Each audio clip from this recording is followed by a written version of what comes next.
Good morning, everybody. This is Dorcas Chandler at dorcasgazelle.com. I hope you're having a great day, for I am, and I'm doing wonderful. And I just wanted to come online and just share some things with you. I want to talk about repositioning, and that's something that I have in my calendar. Um, and when we reposition, that means to go to a different place or make an adjustment or alter something that we've been doing. And maybe we've been doing it for a while, and now it's time to reposition or to rethink the things that we're doing. And when it comes down to what I'm doing, I need to stay focused with my weight loss journey and where I am now and where I was when I first started.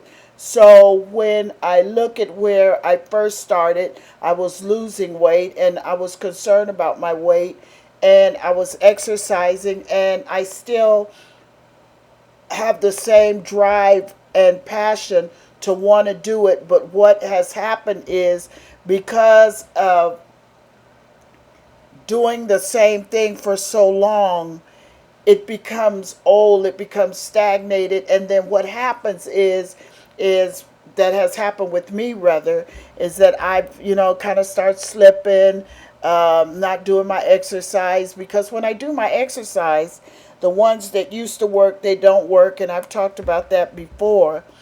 So when I'm going through my calendar, I'm looking and seeing, okay, what is it that you wrote about? And it was repositioning, and I think that's for the month of July, the month that we're in now. And so one of the bullet points that I wrote was be willing to make necessary changes. And so when I looked at that, I said the first thing that I had to do was acknowledge uh, that I need a change. You can be willing to make the change, but you have to acknowledge you need to make the change. And are you willing to put the work in to rechannel your mind in another way, strategize the things that you used to do, and you just look at the overall picture of what I'm doing. And I know that I can't stop here. I don't want to stop here. So what I need to do is I need to do something different. And so I had started doing things different. I had started doing sitting up, doing exercise. But what I found out is, because I'm up more now, it's like, okay, you don't have to do exercise because you've been up, you've been sweeping the floor, and you've been like cleaning up the bathroom, and just little things that I can do now that I couldn't do, and a different mindset. But with the different mindset, I still have to be cognizant and aware of what's really happening, because my exercising, and this is just a Dorcas story, it helps my thinking. It helps me connect my eating with what my journey is all about. Because I don't want to be eating mindlessly, if that makes sense to you. Just going and say, okay, it's time to eat, and just eat whatever. And I don't bring whatever into my house. I try not to. When I order my grocery, I try to order grocery that depicts what I'm trying to do. But what I'm saying is that my weight is at a standstill, and it really is. And you feel like, okay, I done did all this work. You can't go backwards. So one of the things that I repositioned was, or rethought, or I'm rethinking, is that I had this weight scale, and it goes up to 400 pounds. So, but I needed a battery in it, and because it's digital. So what I did was, I just ordered the battery to go in my Weight Watchers scale, and so when it come, I will start weighing myself so that I can keep track of what I'm doing. And also, that's one thing I did. And then another thing I did was now um, I had these weights that I made when I was first doing exercise in the bed when I couldn't get up. And they were jars of beans. And I think I've told you on some of these tapes, I don't know which one. It's probably when I first started. They were jars that you put cream in and stuff that you rub your body for pain.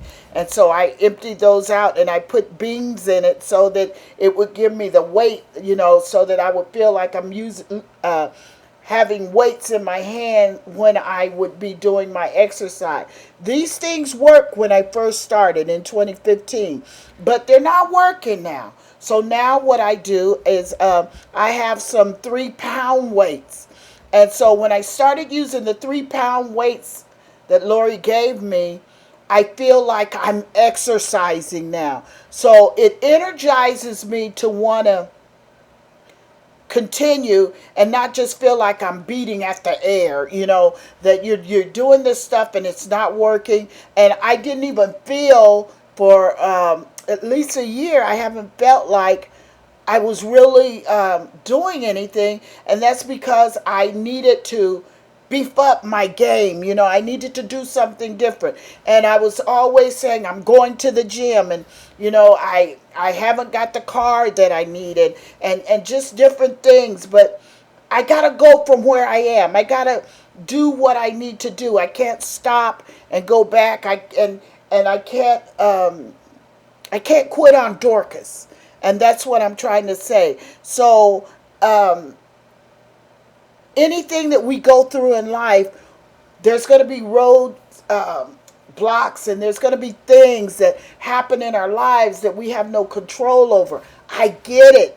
But the thing that we can do, the things that we can do, we need to be cognizant and stay aware of our journey, and whatever we out to do, we need to always check in. And I did. I checked in with the huddle. I had a huddle group, and they came online with me, and I was on my computer, and different ones came online, and I began to share with them some of my pain, my deepest fears, and pain, and just some of the things that have happened to me on this journey that I didn't understand.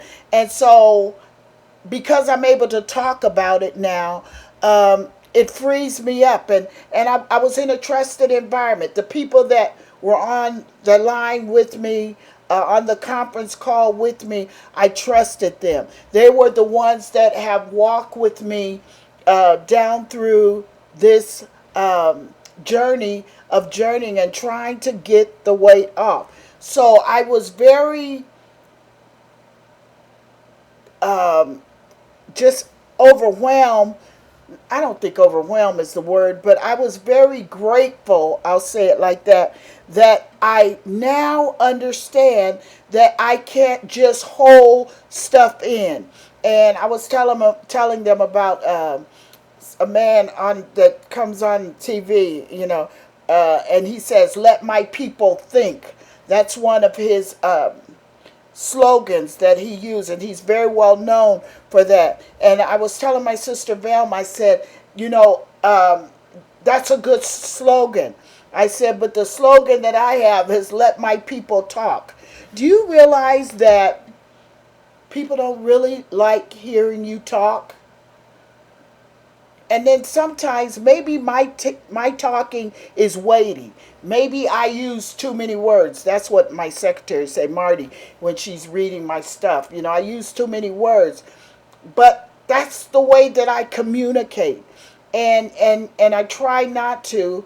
But the thing of it is that I used to communicate in one way because I always thought, you ain't going to understand me no way. So what I would do is, if something was really, really pressing on me, I would write the person. And I said, I can't keep writing people because I think that people don't understand me. And and I get it. That is the way that I communicate with people, because it seemed like, and I say this all the time, if I write it, you understand it. If I say it, it doesn't make sense. And these are things that have kind of always shut me down. But I had this group of people on the phone the other Saturday. They listened to me. And I cried because of some things that have happened and that was hurting me and kind of weighing me down. And God knows I don't want to go back where I was. I want to continue going with my journey. And one of the things that they were saying, is, Dorcas, people don't see you that way. Why don't people see Dorcas? They see the strength, they see the things that I do, they see who I am. I've had this person tell me, Dorcas, you don't know how many people wish they were like you. And in my mind, I'm saying, why? But what happens is people see the strength. And so the other day when I was thinking, I said, the reason why people don't see you the way that you are is because you don't let people see you. I don't know if that makes sense. You don't let people see you. So one thing that came to me in the repositioning, and I'm talking about repositioning, is create what you need. In other words, Dorcas, if you need somebody to come over your house, I don't have much company. So instead of you sitting around and saying, nobody really comes and visit me, and you really need company, or you need somebody to come, or you need a hug, or you need to cry, or you need to express yourself, you need to create what you need. And this is part of my repositioning. So what I said was, you know what I'm going to do? I go to church on Sunday and create what I need.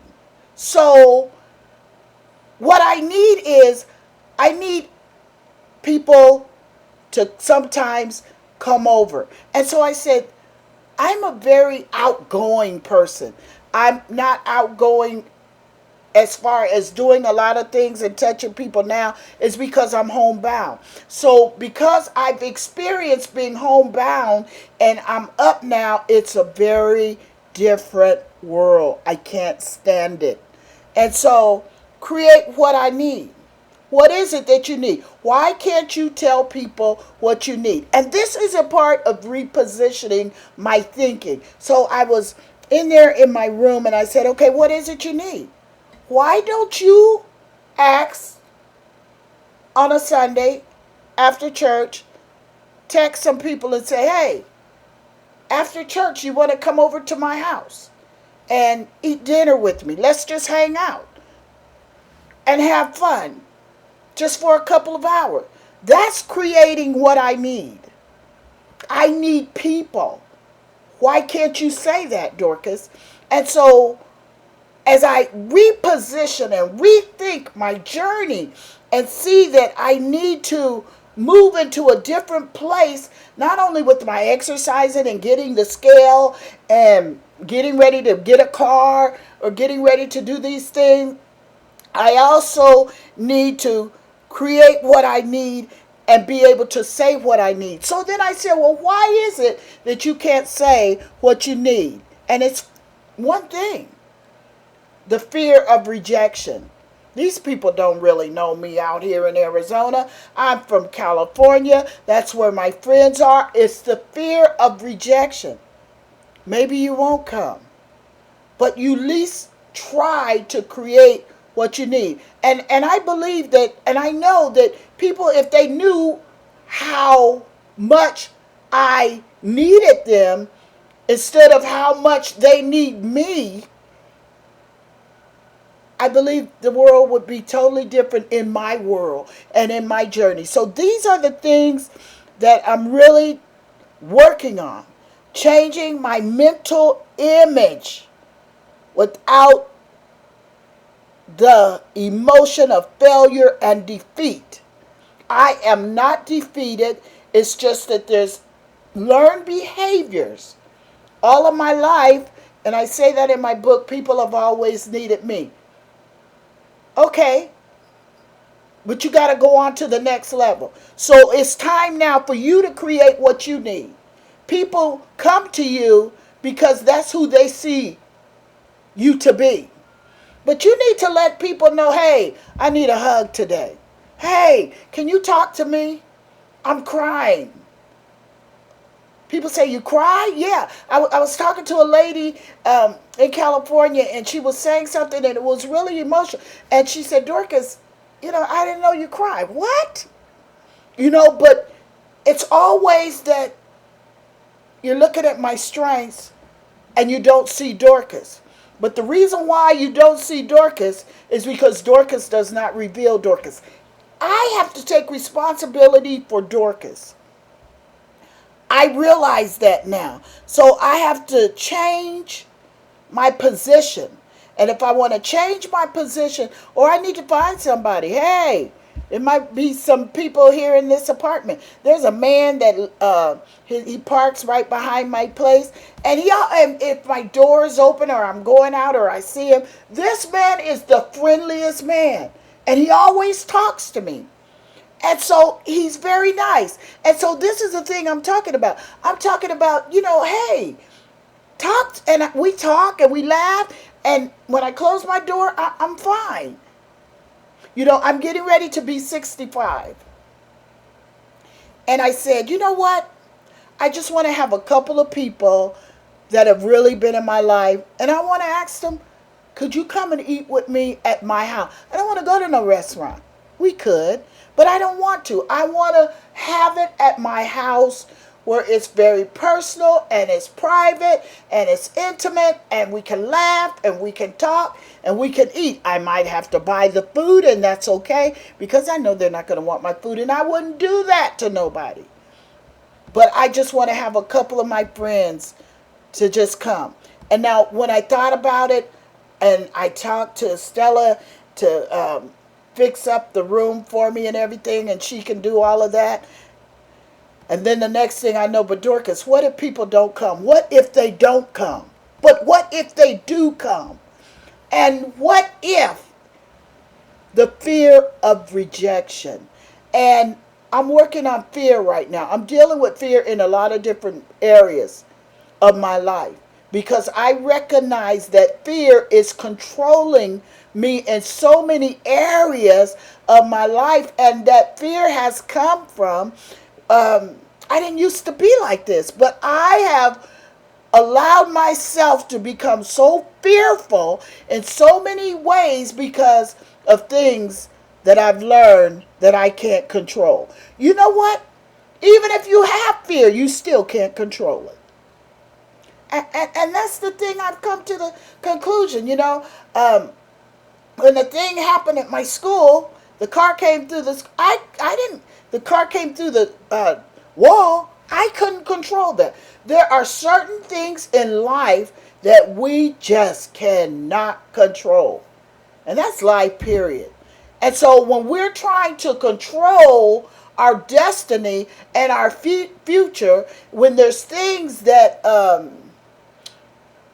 uncertainty or that we can't control, fear will grip us and we won't do nothing. I mean, I was at the doctor a couple of months ago or a month ago or so. My ear was hurting me like crazy. I mean, like crazy. But I knew that I needed whatever they were asking me to do. But I was so scared. What if this thing really hurts? And when I got home, my ear was hurting me so bad. And I was like, Dorcas, why didn't you let him do it? Why? Fear. What are you afraid of? Losing control. It's not something I'm doing. Give me the thing and let me do it, and then we'll be cool. I have to release fear. And I see it now. I see the fear that's in me, and I know that fear is the opposite of faith. And when you fearing something, it's because you are not trusting the other person, or you're feeling like I'm out of control, and if I'm out of control, I'm afraid. I gotta let it go. And I'm not saying it's gonna be easy, but what I'm saying is doable. And I have to really understand that changing mental images, I'm telling you, they're not easy, but they can be done. And I'm working on Dorcas. I'm working on Dorcas. I promise you, I'm working on Dorcas.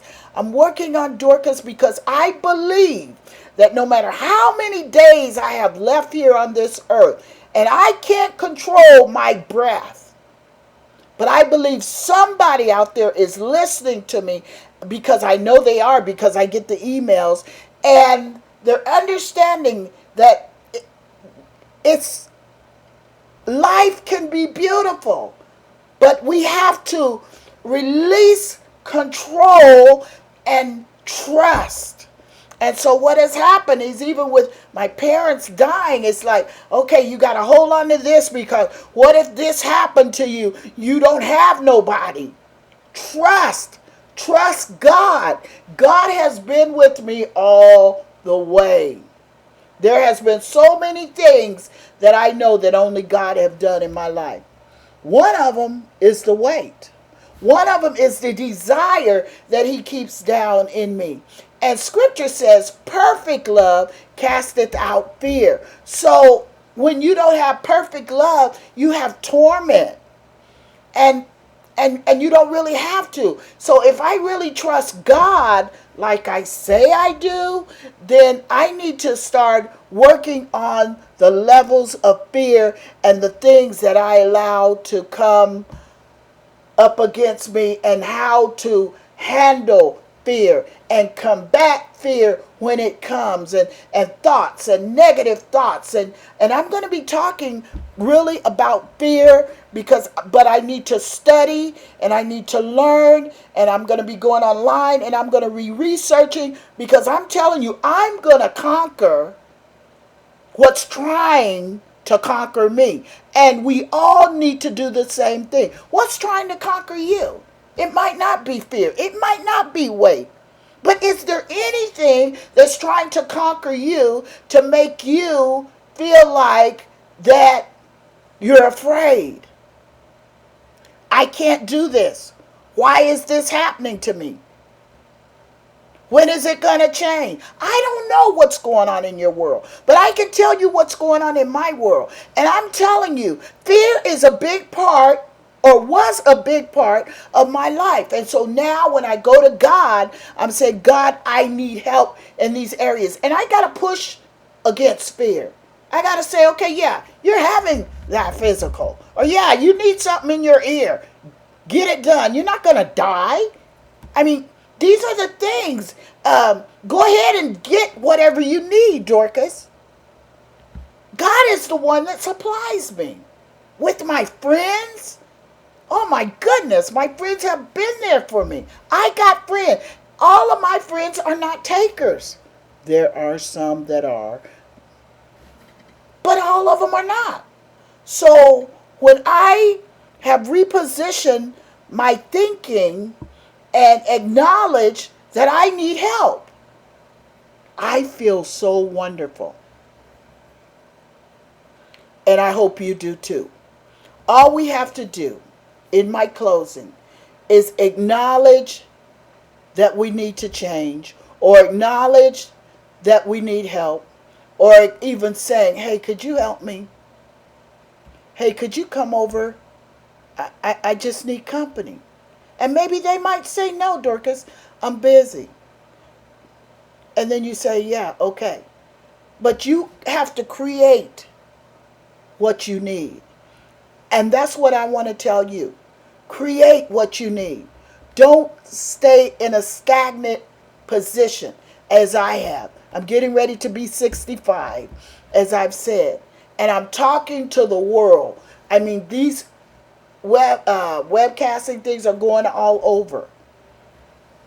And if my life can inspire you to be better, I'm going to keep talking. Because I know that people that I'm talking to are responding to the hurt and pain and disappointments and the victories and the celebrations. It's all good. It's life. They've been there for me. And I thank you all for Changes from Within on YouTube, for buying my book, for, I didn't even know, I'm on Google Play. My book is out there on Google Play. I didn't do anything to do it. It's just out there. I had to accept the invitation. But the book itself is all over. I'm telling you, that book is all over. And yet, like I said last time, it's just a simple book. And I got so many books that I've written and different things, and I can put them out there under my profile. If somebody reads it, it's good. I'm not going to live under the umbrella. And I'm asking God to help me. And it's only God that can change a heart. We cannot change on our own. We need a supernatural power that is stronger than us to help us fulfill our destiny and our plan. And that's the Lord Jesus Christ. He will come in and help us. And that's who I rely on. That's who I get up in the morning and I pray and I talk to God. And I've talked to God about people so long, and God is saying it's time to talk to me about you. How many of us are so into people and we're not taking care of ourselves? It's time for Dorcas. This is a Dorcas journey, to look in. And then when I look in, those things that I see that I need to change, I need to be willing and obedient to God to put my foot forward and say, God, help me. And when you say, God, help me, He will. And then the very next thing God is going to do, you're going to have to Dorcas is going to have to let people help me. See, because it's easy to say, God, help me, you can't see God. But the people that God put in our lives, those are the people that will help us if we drop our pride, drop our fear, drop rejection, drop all the stuff that's hindering us from being who God has made us to be. Hey, this has been really powerful to me because it's amazing to change positions. And I'm gonna keep doing my exercise. I got my new weights, like I said, and I'm telling you, I got my food. I ordered my food. I'm happy. I feel like I'm energized again, and I'm ready to go for round, I don't know, 2, 3, 4, how many ever rounds, because I don't plan on quitting on you, and I don't want to quit on God, because God is the one that has allowed me to run this race. Hey, I love you. Until next time, if fear is anywhere in your life, look in and then look up and then try to start working on. And we're going to be giving tools. I'm not just going to be coming and talking. I'm going to be giving tools. I just need to study and research. I believe in that in order to give out correct information. Hey, you have a great day, and know that Dorcas Chandler loves you, and I thank you for being a part of my world. Changes from within. You have a great day. Dorcas Chandler at dorcasgazelle.com. Love you.